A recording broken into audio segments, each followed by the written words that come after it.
right, welcome everyone. I'm just having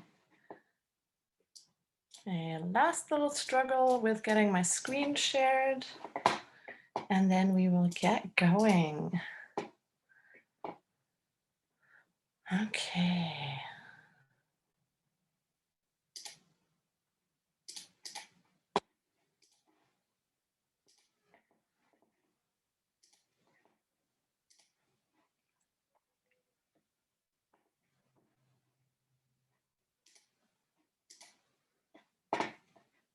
All right.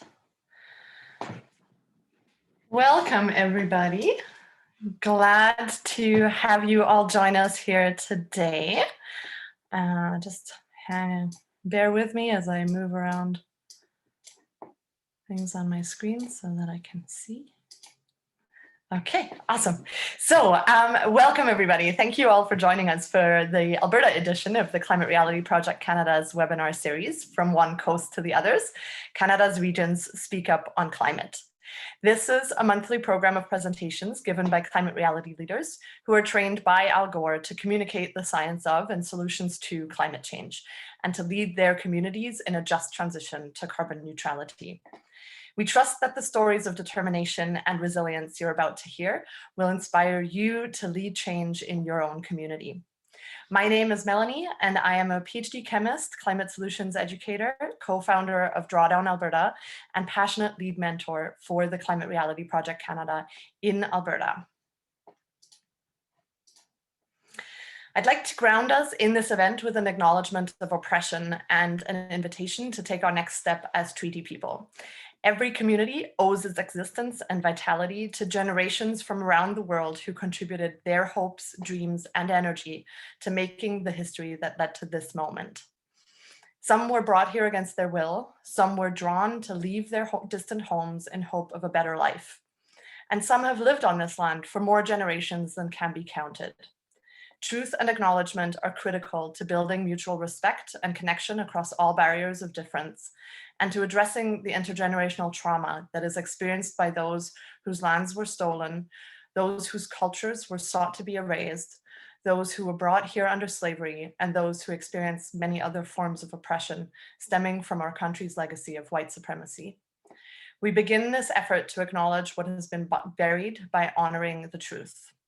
I join you tonight from Edmonton, an area known to the Cree as Amisquati-Wasgahigan, which translates to mean Beaver Hills House. This is Treaty 6 territory, right in here, the ancestral, traditional, and contemporary lands of the Niitsitapi or Blackfoot, the Nehiyaw-Aski or Cree, the Tsuut'ina and Métis people who continue to make this land their home since time immemorial. I pay respect to their elders, past and present, and acknowledge past and current racial violence, as well as multiple forms of colonization against Black, Indigenous, and peoples of color, and take responsibility to desettle and abolish continued unjust systems and actions. I invite you to embark with your communities on your next steps in truth and reconciliation, which might include reading and discussing one of the many thoughtful and informative books written by Indigenous authors, Hai, Siisgas, and Marci, which is to say thank you in the Indigenous languages of this land, of the Cree Nation, the Tsuut'ina Nation, and the Métis Nation, respectively. Today, you will hear from climate reality leaders Ymène Fouli and Schuett. This presentation will be about 35 minutes long and will be followed by a 15-minute question and answer period. So please gather your questions, hold on to them or enter them into the chat, and our speakers will be happy to respond at the end of the webinar. Now, Dr. Ymène Fouli grew up in Tunisia, where she studied geology and environmental engineering and later attended graduate school in Scotland and in the US, where she taught and conducted research in soil science. She continued with research in nutrient management and animal farming in Maryland and Saskatchewan, and later joined a consulting firm in Alberta as an environmental scientist and project manager. She currently consults independently on water and soil quality, watershed management, and climate change, and joins us from the UK this evening. So thank you, Ymène, for being here. Karen Schuett is co-founder and CEO of Livestock Water Recycling, the global leader of digitized manure treatment technology. As CEO, Karen oversees the integration between Livestock Water Recycling's overall corporate strategy and its focus on innovation. Karen has brought her message of lagoon-free protein production to the international market as she works with her team to digitize wastewater, recycle clean water, and create a waste-to-worth value proposition for global food producers. Successful Farming magazine named Livestock Water Recycling one of the top agtech companies to watch in 2020, and Livestock Water Recycling was recently the highest ranking Canadian ag food tech company in the Food Tech 500, claiming number 31 globally.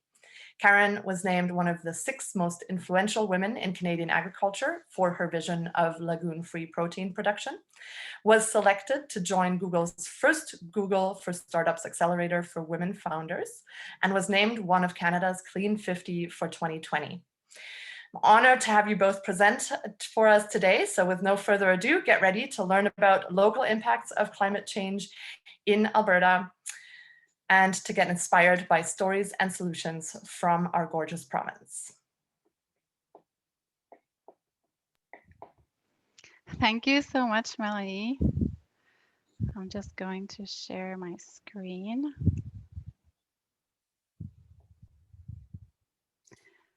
Can you hear me? Yes. And you can see my screen. Well, thank you so much for introducing us. It's really a pleasure to have been selected. It's an honor to have been selected to present today on Alberta, along with Karen. And yes, with all the incredible recent heat wave in Alberta and the devastating forest fires we've witnessed, this is the time to think about what we're doing, our carbon footprints, and what we can do about them. And this photo shows the almost invisible Calgary skyline on a smoky day during wildfire season.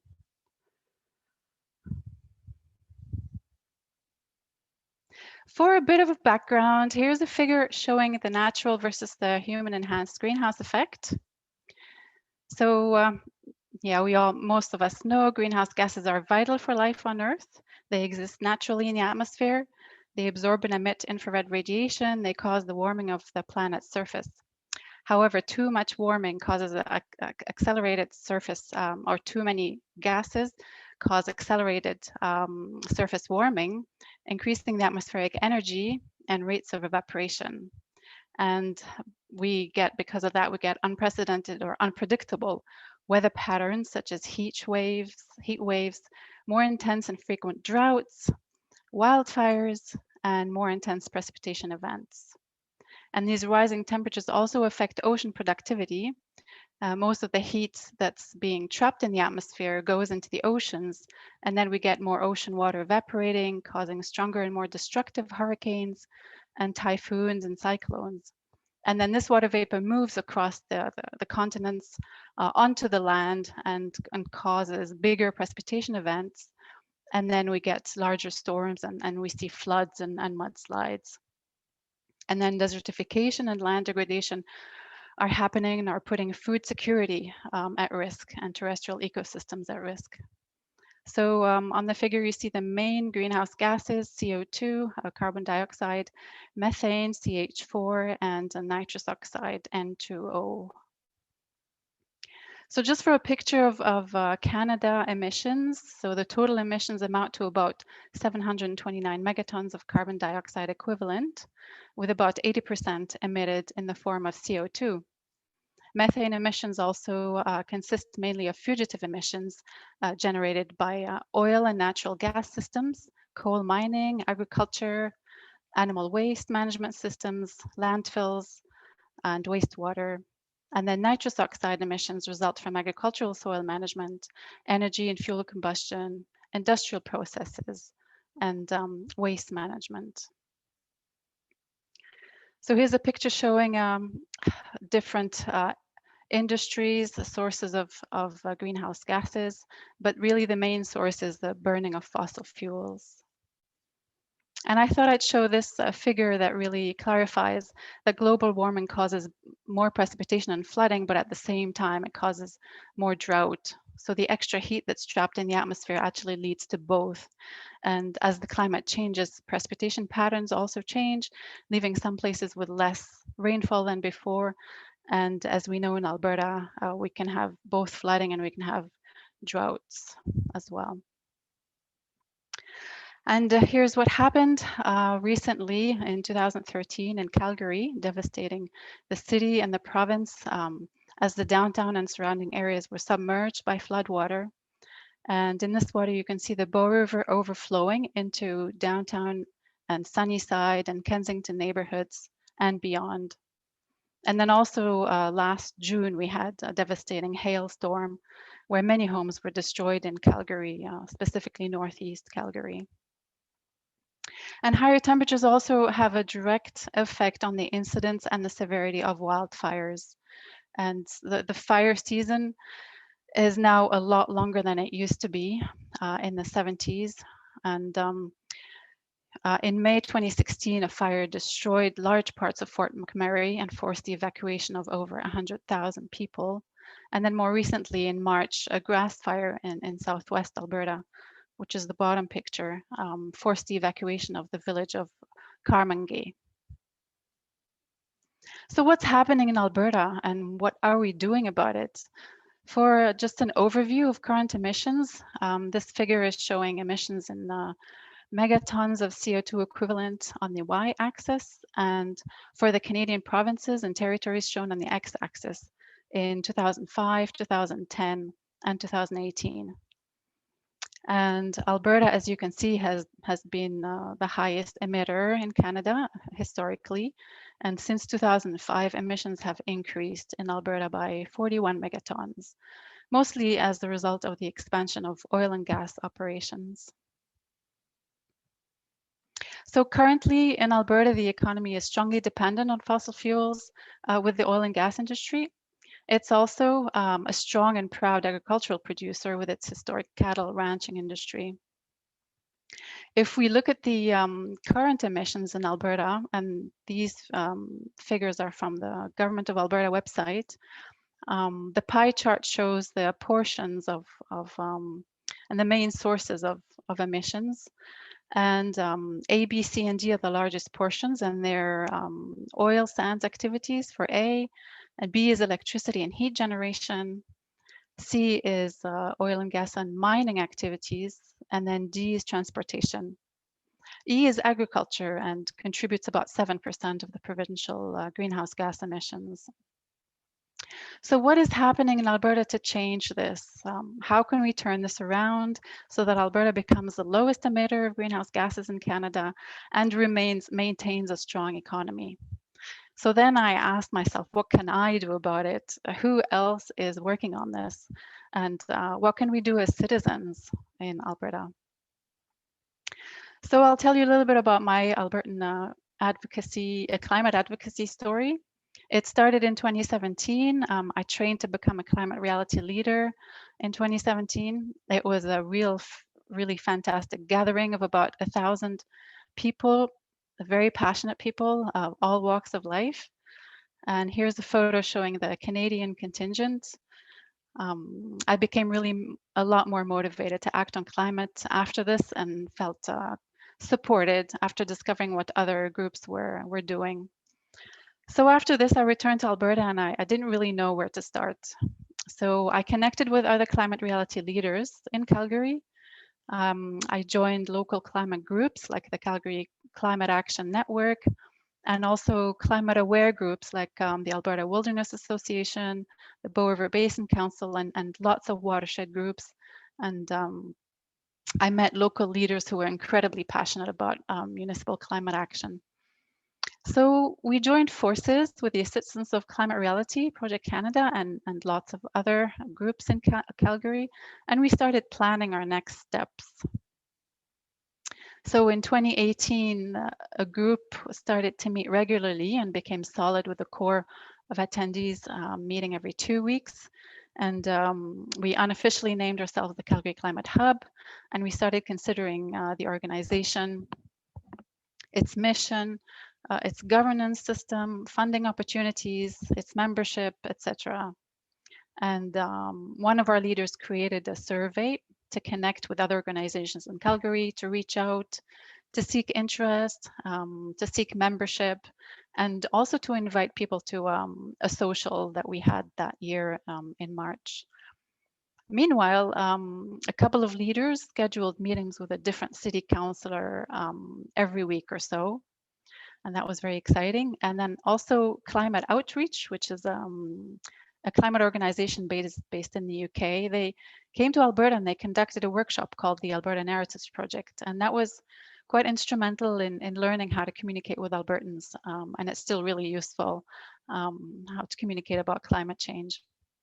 So it was a really exciting time, and we had a timeline. We wanted to reach. The goal was we wanted to have a strong presence at the city council during their meeting in middle of June that year, where they were going to present climate resiliency strategy. And also we submitted a grant application to Alberta EcoTrust, and it was approved. And so with, in addition to generous donors, we were able to hire our first coordinator, whose main goal was basically to create the Calgary Climate Hub, create a nonprofit organization and organize its governance structure. So by mid-2018, I accepted a position with Climate Reality Project Canada to become a regional organizer for the prairies. And the role mainly entailed connecting citizens to climate organizations, encouraging the creation of local climate hubs across the prairies, finding out what these hubs needed, and finding resources to support them. Also contacting city teams and assessing where they were at with their climate strategies. And then by late 2018, the Calgary Climate Hub was officially born and became a nonprofit organization. Then in 2019, I became regional organizer for Alberta. And so my role was focused on Alberta. And so between 2019 and today, lots of climate groups have sprouted and become really active across the province, including the Edmonton Climate Hub, in Canmore, Banff, the Bow Valley Climate Action Group, and in Lethbridge, the Southern Alberta Climate Hub, and other groups in Medicine Hat, in Devon, Grand Prairie, and other locations across the province. So lots is happening currently, and so many activities are happening, including community climate conversations, activation conversations, author speaker series, such as the one in Calgary that's called The Climate of Change. It's organized by the Calgary Climate Hub, and book clubs and discussion groups, social events and webinars, and really lots of events across the province. And some of the local and regional campaigns include a petition for NMAX to set a net zero target by 2050. NMAX is the Calgary's electrical utility company. This was launched in February 2020 and was announced in late May 2021. So it's really good news as Calgary's electricity becomes carbon-free.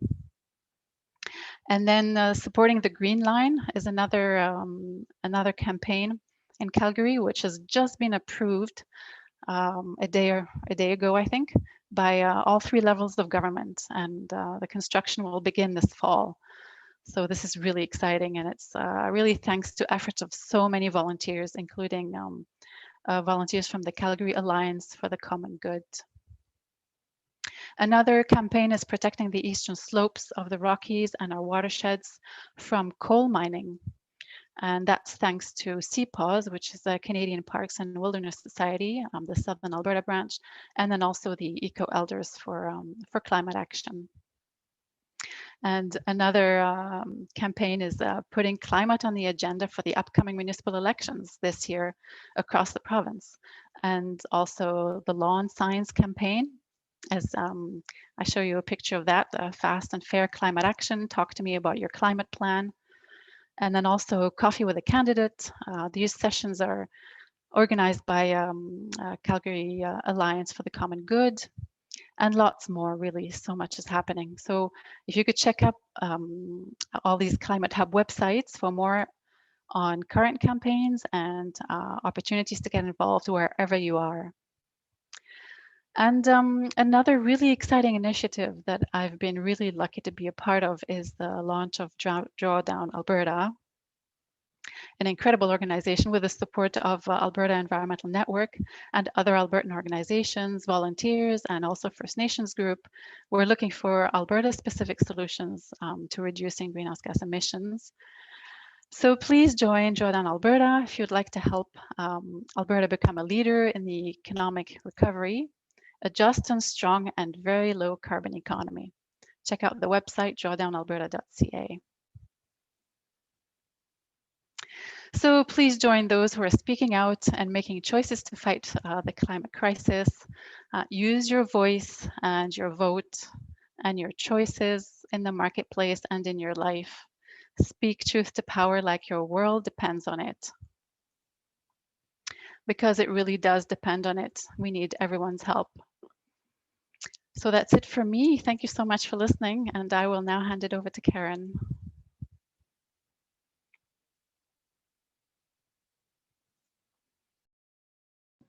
Thank you so much. Such an excellent call to action for all of us on how we can make an impact, and such excellent local organization. I can see in the chat people talking about the lawn signs, and so that's an excellent introduction, and I'm so excited to talk to you about some ag tech and food tech that we're working on and how we can see that impacting the environment and how we as consumers can enable this. So I'll just quickly share my screen as well and jump right in.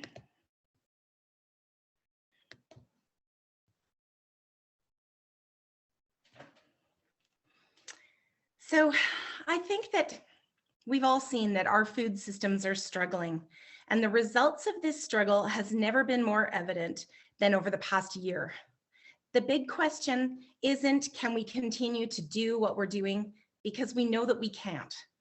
The question is, how can we create changes within our food systems? My focus is using ag tech to create change in our food systems. And today I'm going to talk a little bit more about that, as well as providing some examples of where we are making big changes and how consumers can work to encourage technology adaptation to create the food systems of tomorrow. I don't come from a background in agriculture. I come from a background in water treatment, but I started working in ag tech because I saw agriculture as the largest user of fresh water on our planet, and I wanted to make an impact on that. As agriculture stretches to feed our growing population, it creates a huge impact on our environment, and likewise is itself impacted by those environmental conditions as well. From drought to soil erosion, our food producers are struggling with drier than ever conditions and working hard to regenerate soil with valuable nutrients that we need in our food. We see water pollution where the water bodies like the Great Lakes are struggling to deal with nutrient loads running into them. The Great Lakes represents more than 20% of the world's surface freshwater. And the Great Lakes region is the primary water source for 40 million people. And we can see what that nutrient runoff is doing to our Great Lakes. And food waste. We now have seen the sobering statistics that nearly 1/3 of all the food produced in the world is never eaten. 20% of all food produced in Canada is wasted or lost. 13% of fruits and vegetables grown in Canada are unharvested or discarded following harvest, possibly because of bruising and other cosmetic issues, or not enough employees to harvest the crop. And last but not least, our greenhouse gas emissions. Food production accounts for 1/4 of all greenhouse gas emissions, and this rises to 1/3 when we include all agricultural products. In Alberta, we are world famous for our beef. However, more and more, what we are hearing are the impacts of beef production on our greenhouse gas emissions. So food isn't a zero-sum game. The evidence is clear that we must change, and we want that. We are striving for a more carbon neutral food system. But how do we do it? The good news, after all that bad news, is that we can impact this just by being consumers. The biggest disruptor in the food system today is the consumers. Consumers have the most significant influence over food production, and agriculture systems. Even though you don't feel how your purchase is impacting the actual grower of the food, it is. Purchases express preferences and values. These purchases shape the decisions the producers and retailers make. A focus on consumer centricity, planet-friendly practices, and a connected ecosystem is driving rapid change across all food and agriculture companies. Regardless of where food companies sit within the value chain, there are opportunities to innovate. More and more consumers are asking these 3 questions before buying products. Where were they produced? How were they produced? And were they produced in the right environmentally friendly way? Today's consumers are smart, empowered, and willing to use their voice and dollars as a force for change. 74% of millennials want more transparency in their food. The agriculture industry responds to that. This survey was done by the agricultural industry to see what people are looking for in their food that they are producing. And this is how we as consumers influence exactly what is grown and how it is grown. A true farm to fork movement. Where consumers ask for more blueberries on their plate, food producers produce more blueberries in that next season. Where consumers ask for transparency, where they source food local, where they grow their own, that reconnects them with the people who produce our food. So we are now more than ever directly connected to the stewards of our land, and the people who are growing our food, they have more access to technology to help them connect with us. Data-driven agriculture technology is increasing the transparency and food security of our food system. From QR codes on our packaging that show where and how our food is grown, to robots who harvest our produce so less food is wasted. Data and AI is being used on farms to optimize production and animal health. Technology is taking care of tasks that previous generations did by hand. Technology is a tool, however, not a replacement for farmers, as human touch is still important. The technology being used today allows better decision-making to improve their profitability and environmental perspective. This also allows a new kind of farmer to emerge. New farmers that don't perhaps come from a farming background, for instance. Also, technology allows women to have more access to farming with less dependence on physical strength. The image of the old weathered farmer, toiling away in fields and stalls, enduring unpredictable hardships is just that, it's old. In reality, today's farmers have evolved their farms and their barns. The introduction of smart technology on the farm is shaping the future of farming. And as we continue to speak with our wallets, we can encourage food producers to continue to invest in this new technology that can help reduce our impact on the planet. At my company, Livestock Water Recycling, we are working in Alberta using technology to modernize the old-fashioned practice of manure storage and land spreading of large amounts of biosolid. This practice is difficult and production limiting for farmers and surprisingly very expensive. We use water technology combined with data and machine learning to make full use of the waste produced by livestock farms by turning that into nutrient-rich fertilizer and clean water. We made this water from manure. This reduces any land runoff of nutrients and reduces greenhouse gas emissions by up to 82%. We design and manufacture our systems here in Alberta and send them to livestock farms and food processing facilities all over the world to help reduce that greenhouse gas impact and water impact of protein production. locally in Alberta, we are hiring in several departments. So just to shout out that get a hold of us if you're looking for work. Evidence that sustainability doesn't have to come at the expense of profitability. Our farms produce natural fertilizer, like our Bucky Bloom here, made fresh daily by cows in Wisconsin, helped by a little bit of ag tech. This farm owner calls himself an entrepreneur. And we are working on farms in Alberta as well to bring this exact value proposition to them. Manure contains all 13 nutrients and organics required by growing plants. And this brings that valuable organic back into our soils. And it allows farms to become carbon sinks. As you can see, this fertilizer sits on a retail shelf right beside the Miracle Grow. It's craft manure fertilizer. Just to show some actual impact that our Alberta Ag Tech has had on a global scale, this is a project that we did in Lebanon, where our work to protect the Litani River, Lebanon's largest river, has turned into a really good environmental and profitable story.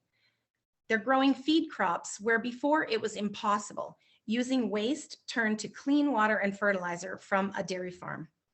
The perfect blend of ag tech and nature to create beneficial ecosystems for food production. Food producers are listening to consumers. And now more than ever, we can use our voices for change. They are driving their change through strong environmental goals and targets, and in turn, adopting new technology that allows for more climate-friendly food production. Here in Alberta, we have seen some large investment into ag tech and food tech made by TELUS to develop an economy in Calgary around ag tech and environmentally friendly practices. This month, it was announced that Calgary is to become the home of Thrive, an ag tech focused accelerator working on climate together with ag tech. They're growing their headquarters from Silicon Valley right here in Calgary. And on a recent Forbes food tech event, the question was asked, what consumer trend will have the biggest impact on food and farming in the coming 10 years? 46%, an overwhelming 46%, said prioritizing sustainability. Please use your voice and your buying power and make the choice to support sustainable labels and sustainable brands. It makes a difference. Thank you very much for inviting me here today, and please reach out to connect or ask any questions now in our Q&A.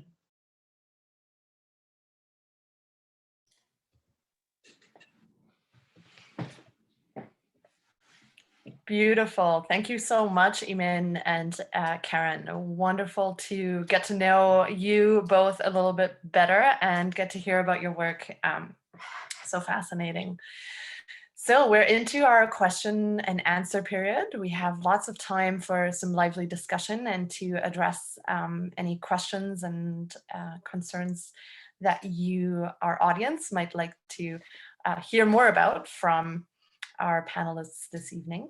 And so we'll start off with Raymond, who typed into the Q&A to ask how important grass-fed beef is in Canada and whether it is better for the environment than BAU, which I don't know what it stands for, but Karen, I'm guessing you probably do.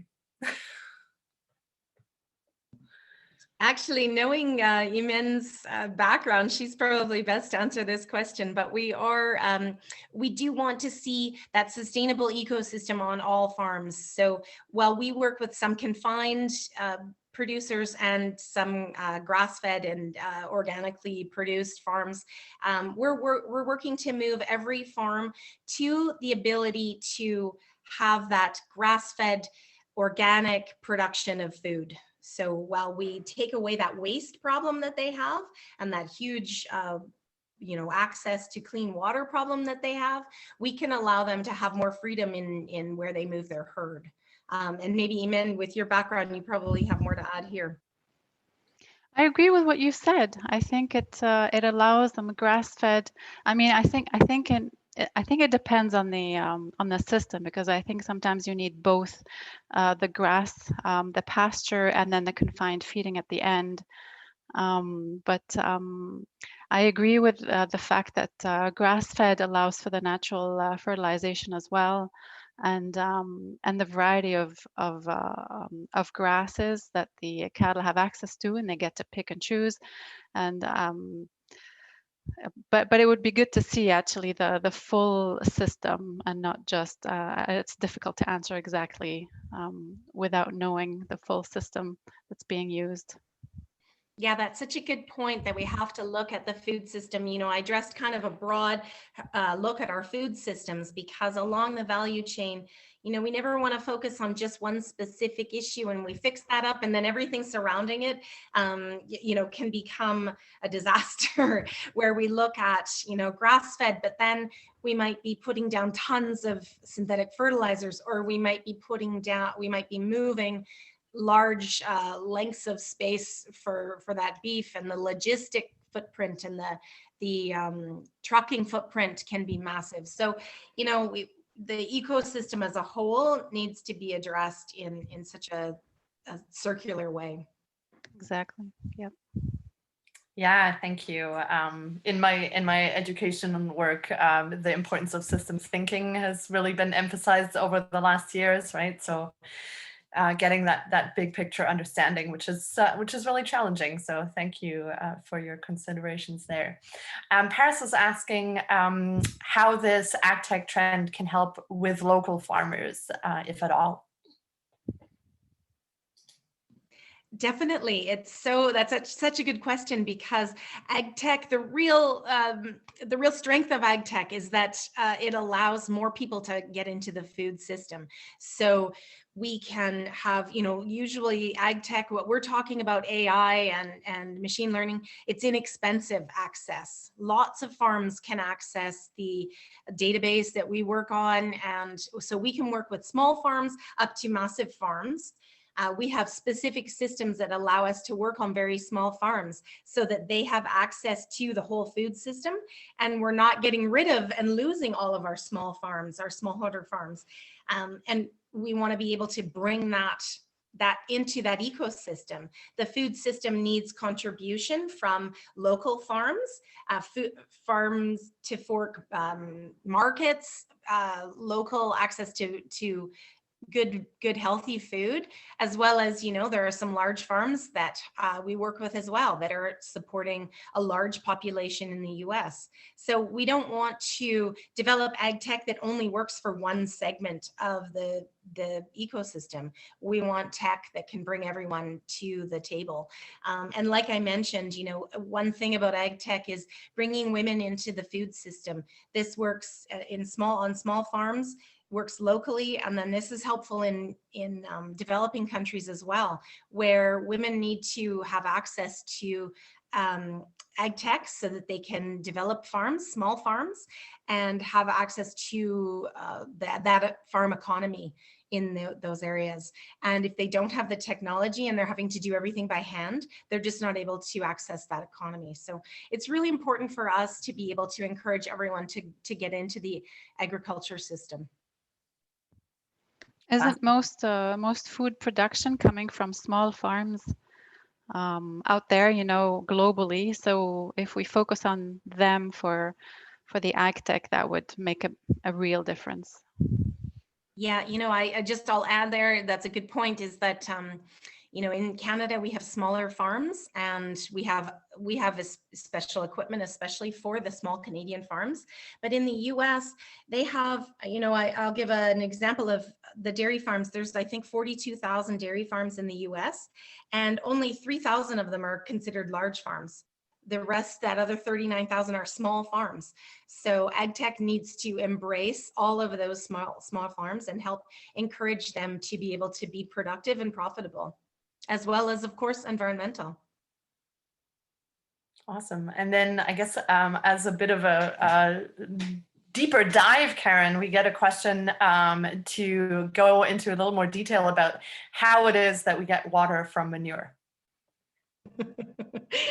You know, you look at manure and you don't really think of a cow pie as having a bunch of water in it. But what happens with livestock production and all food production as well is so water intense. no matter what it is, you'll see that on the side of a coffee cup, how water intense food production is, not just in livestock, but we focus in protein production. So that even includes egg wash water. So all of the eggs that we buy in the grocery stores are washed. That wash water goes to waste. It's full of, it has manure on it. It has all sorts of biological biosolids on it. And so when any of that water is flushed throughout a farm or flushed throughout a food facility where they are producing food, washing lettuce, all of that is just taking a tremendous amount of water. Traditionally, that water has gone to wastewater. On a livestock farm, they flush the barns that house the animals with clean water. That water goes through, and then it's now full of manure on the other side. We take that flush that has clean water going through to clean the barns, and that whole water entrained system is flushed through our system. When you look at, if you go past any sort of a large farm that has a manure lagoon, if you can see those big ponds full of manure, I mean, you can smell them as you approach, but if you see those, they look like a big puddle of mud. But really what that is only 5% manure and 95% water. So there's a big opportunity there to actually access that water and get it away from the manure particles. So there's, a particle separation process in our technology, and get that water out of there and reuse it. We make it clean enough to drink, and that way it can be used by the animals. They can use it for washing the animals to keep them really clean and healthy, or washing the barns, or cooling the animals when it's, in the heat wave we've had and Ymène talked about. So it's really important to have that access to clean water. So although you don't think of manure as holding that much water, that whole ecosystem of livestock is using 70% of the world's fresh water. So it's really, really important that we look at that. Good question. Thank you very much. Yeah, that's beautiful. And as a chemist, I just want to dig deeper and nerd out more. So thank you for asking that question, audience. And then Lindsay is asking Karen, you talked about the role of the consumer in making choices that promote more sustainable industries. Do you believe that government has a role to play in this adoption as well? I don't want to get myself in trouble here, but I want to say that government always follows what the people want. I don't know that government leads it always, although, right now we're seeing a lot of good leading by governments looking at green recovery and programs to help us get new technology onto farms, funding programs. We were just actually funded, our company, by Emissions Reduction Alberta for our greenhouse gas emission impact in Alberta. So there are, government and funding programs that are very helpful. But I do see that follows consumer trends and corporate trends. So I'm a real firm believer in we can make a difference by, spending and demanding, and, I'm always on my soapbox about petitioning people to improve their packaging or improve how they're producing their food. And, a letter writing campaign, or, I'll let Ymène speak to this because she has so many other campaigns that she's addressed there, but I'm always on a letter writing campaign in one way or another, trying to force the hand of corporates. And then once the solution is kind of out in the public, then the government regulates it. So I do think government lags a little bit. And while it's still important to lobby the government and to vote for the people who have a climate focus, I do think you can speak just yourself. You can make a difference just yourself. I saw in the chat someone was talking about mayoral candidates and who are speaking about climate change, and we will circle back to that. But that's so important because you want to vote for the right people who are talking about your values. So Ymène, I'll let you take it away. Well, all I can say is that we have a choice now to make here in October, and across the province. So find out what's best and pick the right choice. That'll get things going, at least started. Yeah. Yeah, that's awesome. Because yeah, certainly for myself too, I was sort of thinking about, I'm just back from a little bit of a family vacation, and anecdotally in my family, nobody cares where their food comes from. They care that it's cheap and it's tasty, and they know that, I care about these things. But that's yeah. So thinking about these other levers is empowering. So I appreciate, Karen, the way that you're empowering each of these parts, right? All of these different levels, so important. Awesome. So feel free to type any more questions that you have on your mind into the Q&A or the chat, folks. I'm just going to throw one question in for myself. I have been loving learning about soil. Coming from a chemistry background, I knew a little bit about soil chemistry, but nothing at all about soil biology. And then you watch things like Kiss the Ground, and it's like, soil's gonna save us. And I'm a huge fan, city girl fan of regenerative agriculture. So Ymène, maybe you want to kick us off on, like, can soil save us? Well, I mean, yes, there's so much you can do when you have healthy soil. It's a sink. It's a sink for carbon. It's an incredible sink for carbon. So use it. Yes, make it happen. Do what you can to keep it healthy, to not overuse it, to rotate as much as possible the crops, keep the organics in it, not till it too much, or not at all if possible. All of these things, and less traffic on it also helps. The porosity that's kept intact is perfect, and that keeps the water, the organics, the structure for the root systems, yes, and the microorganisms that are alive in it, they need to stay there and stay alive, because they're the ones that keep the organic matter alive, and keep the carbon coming, and staying in there. So yes, how else can I what else can I say? It really is a great resource, and it's not much of the Earth's surface, and we really have to keep it from eroding and being overused, or being lost. All right, I got my answer from a soil scientist. Karen. Well, I'm going to say manure will save us. Manure is going to save the planet. I always like to vote for manure, but I really do. I've seen recent stats about how I think soils, and like on that documentary, but soils have actually lost 50 to 70% of the carbon they once held, because of overcropping and range and pasturing. And so that sounds like a sobering statistic, but really it's good news, because that means that they have the ability to sink so much more carbon into our soil. So that's really important for us to get the carbon from where it is stuck in my case, manure lagoons, stuck in those lagoons, emitting into the atmosphere, and move it into the soil where it can be sunk. Then healthy soils can hold much more water than unhealthy soils. So when you sink more carbon into the soil holds more water and more nutrient, which in turn makes healthier crops. So overall, that ecosystem, as we work to develop it, becomes more productive and more profitable. So it's a big success story if we can really look at sinking that carbon into our soil. Awesome. Thank you very much to both of you for affirming, I guess, that learning.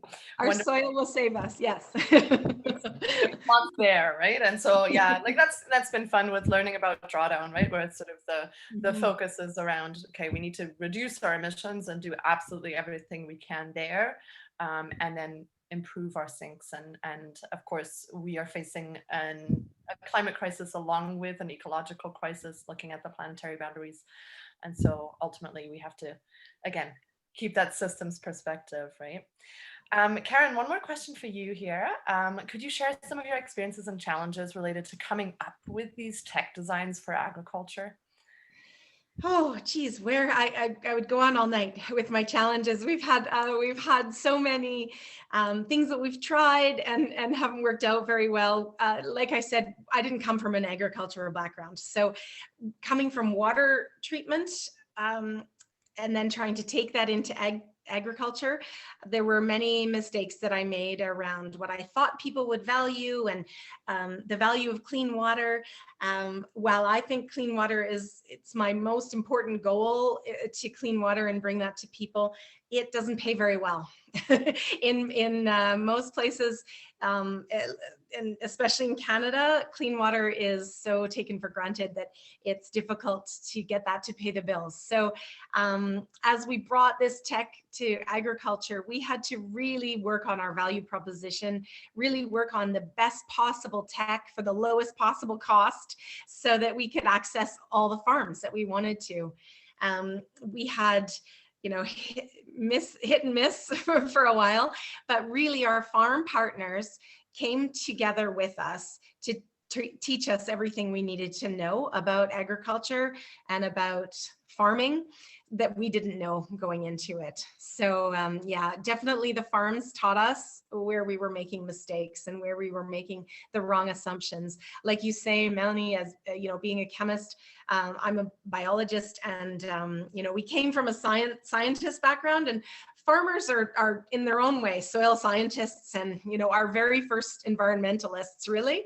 So but they come at it from a different direction. So going in there with your science first and agriculture second didn't work. We had to go from the farm's perspective, how it made their lives easier, how it made their lives better, how it improved their production, and how it lowered their costs. I mean, that was our main thing.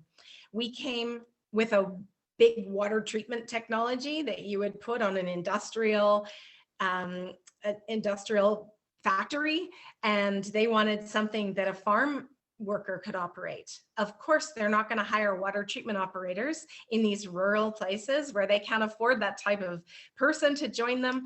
There's no access for people to come and do that water treatment technology. So we had to make everything we had to ramp up the tech to make it be able to be used by their cell phone and be able to be used by their local crop people or their tractor operators.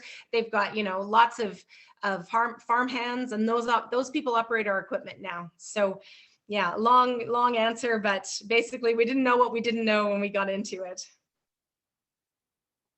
Yeah, that's beautiful. So real good illustration of the fact that it takes hard work and a lot of experimentation and failure. Ymène, you have. Well, I just wanted to add a little bit about precision agriculture and how important that is as well, because if you know exactly where to apply whatever you're applying, it's so much more efficient, and then you're not going over the whole field when you don't need to. And so there's cost and time and greenhouse gas emissions and everything that's saved. So yes, I'm a fan of precision agriculture as well. Yeah, and that's another good, where people had asked about for small farms, ag tech can enable them to have the capacity to make those precision applications, so they don't need as much land. They can produce really well on their land, and then it helps them make the decisions. Farms, if you know an old farmer, he knows everything about the rainfall and and his crop and what he grows there and what he grew there 10 years ago. So it might work for that generation, but for new people coming into farming, that tech gives them the ability to make really, consider 1,000 inputs in 1 minute of decision making. So really important. Yeah, especially as we are adapting to a changing climate and to the fact that we will never again experience in our lifetimes the weather patterns with which our farmers have grown up. So that's really important to consider too, right? Super inspiring, wonderful. Well, thank you so much, Ymène and Karen, for sharing your insights. I see there's one more question coming in. We are getting to the end of our time here, so I might just invite Karen and Ymène to type a response to Lindsay's question in the Q&A, if you'd like to do that. I just wanted to highlight for everyone the documentary that Marion shared about the sustainable land practices and farming in the Waterton Biosphere Reserve. Definitely going to be checking that out. And the mention by Jason that, you know, we need to keep in mind these societal impacts, again, the systems thinking piece, right? So considering the need for UBI or GLI, guaranteed livable income, if we're looking at reducing the need for human contribution in the workforce. Mike is also sharing about funding opportunities. So please go ahead and check out the Climate Innovation Fund for any ideas that you have floating around to propose for grant streams that are available here. And then I will just wrap up our event with a few opportunities from Climate Reality. From the Climate Reality Project Canada on getting involved. And so whether or not you're a trained climate reality leader, here are some opportunities for you. And so as a trained climate reality leader, you are committed to contributing acts of leadership in many ways. So one of those is attending events like the one today, or meeting with influencers in your local community or in government, writing letters. So there's Karen's letter writing campaigns, and you know, making different things happen in your community and in the public sphere. And as climate reality leaders, we log those acts of leadership on the Climate Reality Hub for the global organization to be aware of what's going on. Now, on the Climate Reality website, you can request a presentation if you would like a trained climate reality leader like Karen, Ymène, or myself to come into your community, into your classroom, and give a multimedia presentation about climate. You can do so on the website, and we will be so happy to oblige. And as mentioned and highlighted by Ymène in particular, the community climate hubs are an opportunity for any community to get involved. So you could start your own with the Climate Hub manual at climatehub.ca and get into the National Climate League. So that's our own little competition between municipalities to measure what matters and see how our municipalities are doing in acting on climate change. We currently have active hubs in Southern Alberta and Calgary and Edmonton, and we would love to add more. So please get involved there if this speaks to you. And if you're a university student, consider forming a campus core. So if you're interested in this, go to climatereality.ca/campus core. And some initiatives that you might work on in that is a green campus, fossil fuel divestment, and climate justice. But it's really up to you. What do you want to work on? And for all of us, our individual actions, as Karen and Ymène beautifully highlighted, really do matter.